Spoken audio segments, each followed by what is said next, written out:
May na-receive tayong question na related sa 7-seater at ano daw ba yung pinaka-practical na 7-seater na available sa market. Hello mga paps, I'm Kuya Shane at yun practical. So ano ba yung mga 7-seater na yan? Like for example, Toyota Avanza, Mitsubishi Expander, Suzuki Ertiga, yung Libina, okay, yung Nissan Libina, and halos yun lang yung magkaka-compete. Ayun, Stargazer. Yan. So halos yan yung magkaka-compete with 7-seater na medyo maliliit yung makina.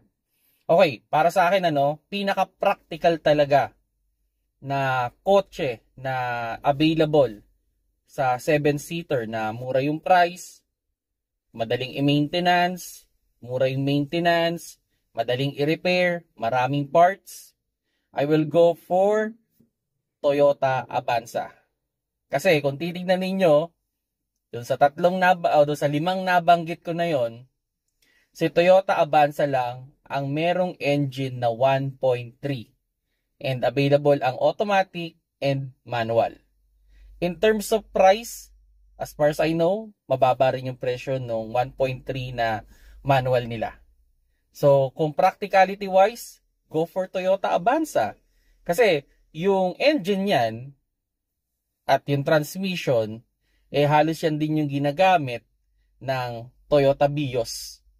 So, yung Toyota Vios, widely available na yung engine parts niyan. Okay? Napakaraming marunong mag-maintenance na niyan.